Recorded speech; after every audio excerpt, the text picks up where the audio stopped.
Queridos irmãos e irmãs,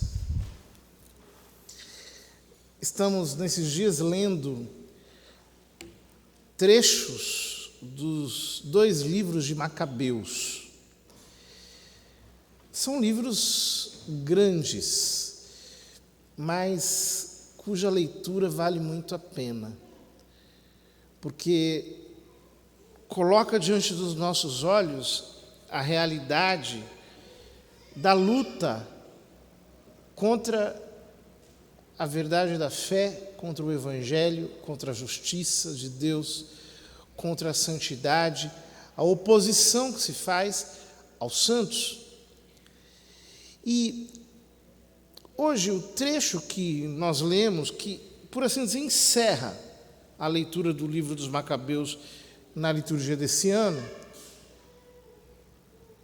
é muito interessante, porque depois de todas as lutas, depois de todas as afrontas, o rei Antíoco Epífanes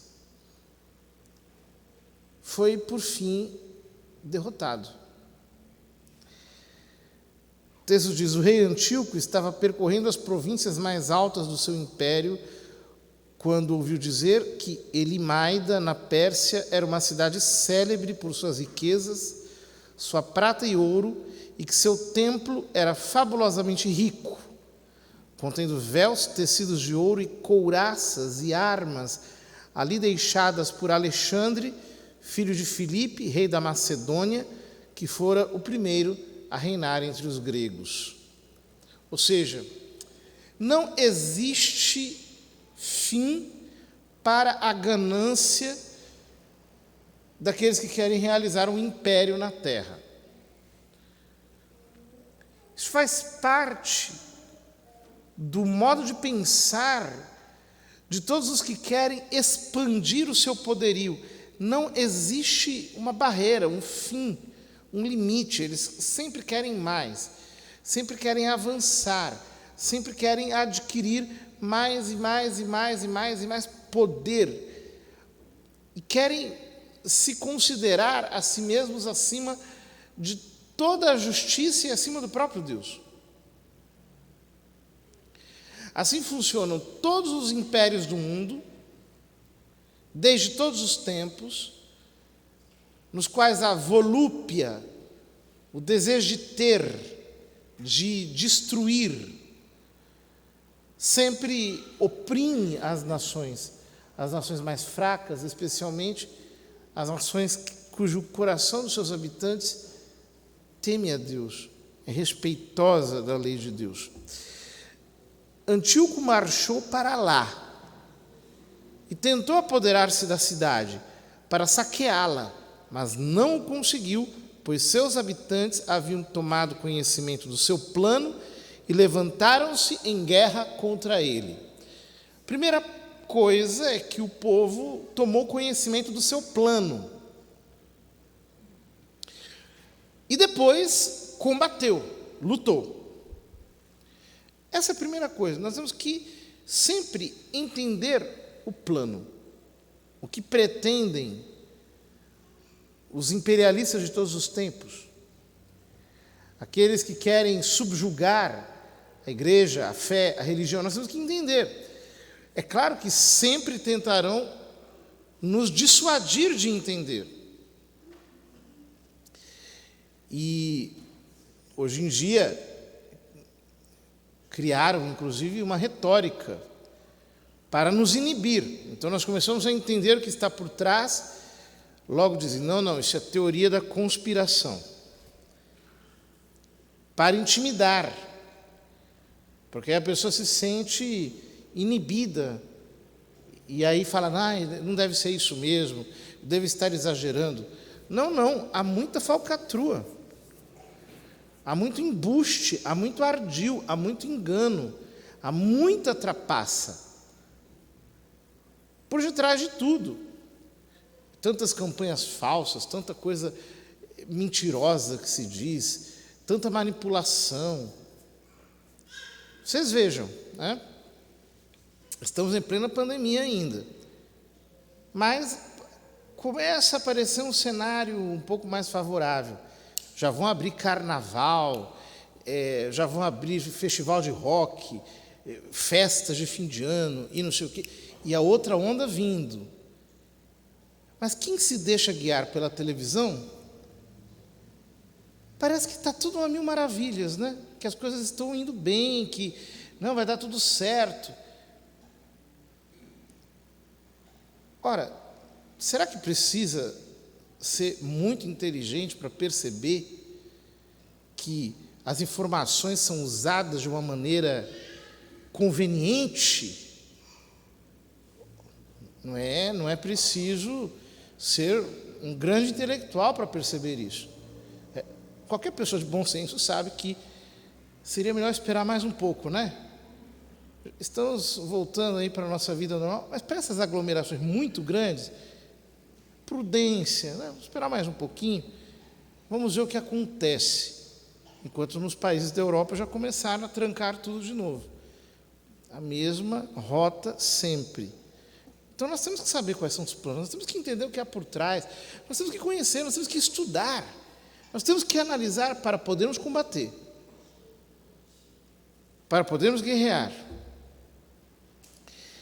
Obrigado a fugir, Antíoco afastou-se acabrunhado e voltou para a Babilônia. Então, ele voltou para a Babilônia acabrunhado, obrigado. Veja bem, nenhum tirano sai de boa vontade. Ninguém que tenha um plano de realizar um império global, vai parar com gentilezas. Ele só para se é obrigado. Senão não tem jeito. Não há modo. Estava ainda na Pérsia, quando vieram comunicar-lhe a derrota das tropas enviadas contra a Judéia. O próprio Lísias, tendo sido o primeiro a partir de lá à frente de poderoso exército, tinha sido posto em fuga, e os judeus tinham se reforçado em armas e soldados, graças aos abundantes despojos que tomaram dos exércitos vencidos. Veja que coisa extraordinária. Os judeus não apenas derrotaram o exército vinha contra eles com armas de fogo, armas terríveis, mas tomaram as suas armas para utilizá-las contra o exército inimigo. Ou seja, isso é impressionante, né? Quando nós sabemos lutar pela honra de Deus, quando nós estudamos e passamos ao combate, o próprio combate nos torna mais fortes. O próprio combate nos fortalece, nós vamos aprendendo a lidar com o inimigo, nós vamos ganhando cada vez mais armas intelectuais, armas retóricas, armas lógicas, nós vamos conseguindo cada vez mais crescer diante da dificuldade. Então, os inimigos precisam recuar, eles são obrigados a fazer isso, caso contrário, são destroçados. Além disso, os judeus tinham derrubado a abominação que ele havia construído sobre o altar de Jerusalém. Dentro do altar dos holocaustos, nós vimos, Antíoco Epífanes mandou construir um ídolo, o ídolo de Apolo. E me parece muito interessante o modo como o livro fala, né? Porque o horror do autor sagrado é tão grande diante daquela idolatria que ele não chama o ídolo nem sequer pelo nome, ele simplesmente chama de abominação. Coloca o nome de abominação e chama-o com esse nome para mostrar o horror que o autor tem, o nojo, a execração a qual ele devota todo aquele episódio horroroso. Nós podemos entender uma coisa, quem não sabe execrar, não sabe bendizer. Se para você tanto faz chamarem Jesus de Deus ou chamarem Jesus de qualquer coisa, como esses especiais horrorosos que esses grupos de humor abomináveis fazem nos finais de ano, significa que você não é capaz de adorar a Deus. Você perdeu a sensibilidade. Tanto faz louvá-lo quanto ofendê-lo. Ou seja, quem não sabe execrar, olhar para essas coisas horríveis e dizer, isso aqui é uma abominação, eu não aceito, também não sabe louvar. O que eu vejo é que os cristãos estão perdendo a capacidade de execrar aquilo que é mal, porque estão sendo soterrados pelo politicamente correto. Então, aquilo que é politicamente correto é imposto de maneira ditatorial sobre a nossa percepção, então nós começamos a achar legal, tudo bem, paciência, temos que tolerar. Isso vai vazando pela televisão, pelos filmes, pelas novelas, pelas músicas, e você vai convivendo com aquilo, você não é capaz de ter essa atitude de dizer, isso é uma abominação.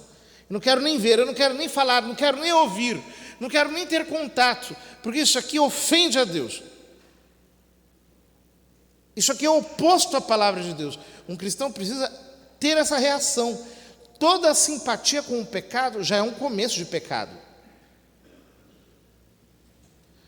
Toda a simpatia com o que não presta já é um início de corrupção. E, portanto, toda espiritualidade que está baseada na ideia de que nós não podemos ser negativos, nós não podemos execrar, nós temos que apenas dizer coisas boas, está tirando das pessoas a capacidade, o instinto, a reação de que elas realmente possam manifestar a sua repulsa, aquilo que é repugnante, porque é desconforme com a lei divina. E tinham cercado o templo com altos muros e ainda fortificado Betsur, uma das cidades do rei. Quer dizer, os judeus não estavam marcando assim, sossego. Eles cercaram o templo, fortificaram a cidade do rei. Ou seja, nesses dias que nós estamos aqui, queridos, nós precisamos colocar muros no templo, ou seja, proteger a nossa alma. Tomar muito cuidado com o que a gente vê, a gente assiste, com o que passa na nossa casa, com o que os nossos filhos veem. Muito, muito cuidado. E temos que fortificar a cidade do rei, ou seja, proteger nosso Senhor Jesus Cristo com todas as nossas forças. A honra de Deus, a glória dele. Ora, ouvindo as notícias, o rei ficou espantado e muito agitado. Caiu de cama e adoeceu de tristeza, pois as coisas não tinham acontecido segundo o que ele esperava. Vejam, Deus deixa o mal avançar até um certo ponto. Quando chega num certo ponto, já não é mais possível. Então, o ímpio se deprime. Esse é o fim de todo ímpio. Ele se perde junto com aquela iniquidade que ele criou. Ele se destrói junto com aquilo tudo.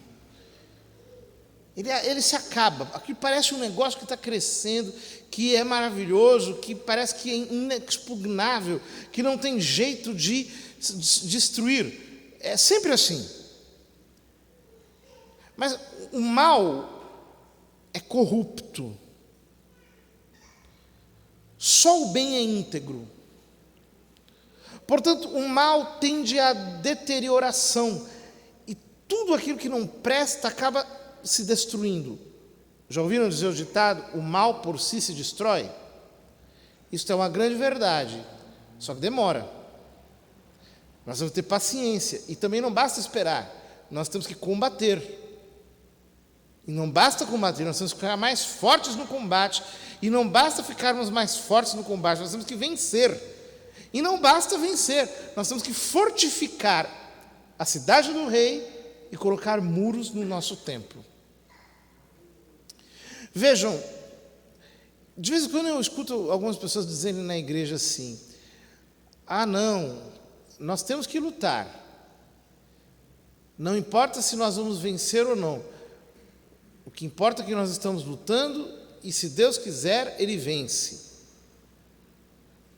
Isso não é verdade. Nós temos que lutar para vencer. Nós temos que lutar para ganhar. Nós temos que lutar para que o nome de Cristo seja glorificado. Nós temos que estudar, trabalhar, camelar, fazer tudo para a glória de Deus, a fim de que Ele seja cada dia mais honrado. Ficou assim por muitos dias, recaindo sempre de novo numa profunda melancolia, e sentiu que ia morrer. Chamou então todos os amigos e disse: o sono fugiu de meus olhos e meu coração desfalece de angústia. Eu disse a mim mesmo: a que grau de aflição cheguei e em que ondas enormes me debato? Eu que era tão feliz e amado quando era poderoso, lembro-me agora das iniquidades que pratiquei em Jerusalém. Apoderei-me de todos os objetos de prata e ouro que lá se encontravam e mandei exterminar sem motivo os habitantes de Judá. Reconheço que é por causa disso que estas desgraças me atingiram e com profunda angústia vou morrer em terra estrangeira. Este é o fim de todo homem ímpio. Ele precisa lidar com o fato de que ele combateu contra Deus e que ele está colhendo o que ele plantou. É o que acontece com todos os tiranos, eles não têm um fim bonito. As coisas saem fora de controle e depois eles se precipitam no abismo. Cansei de ver tiranos deprimidos, se perguntando por que tudo está terminando tão triste. Se prepara que vai ficar mais triste ainda.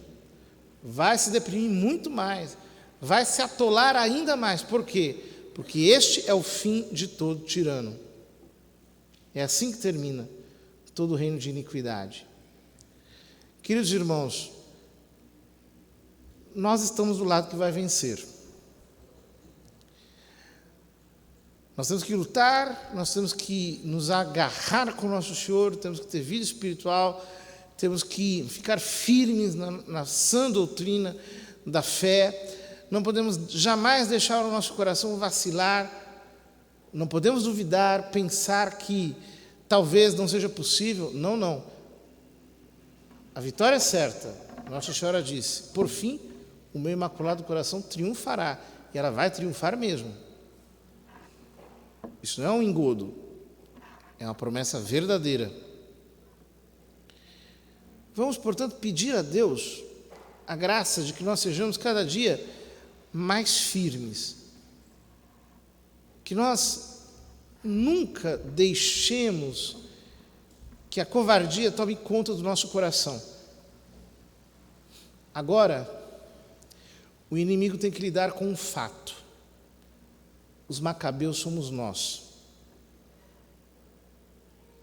E nós estamos aqui munidos com as armas espirituais, com os dons do Espírito Santo, com as graças, com as virtudes, com a própria vida de Deus, para com todas as nossas forças avançarmos mais e mais com a força da verdade,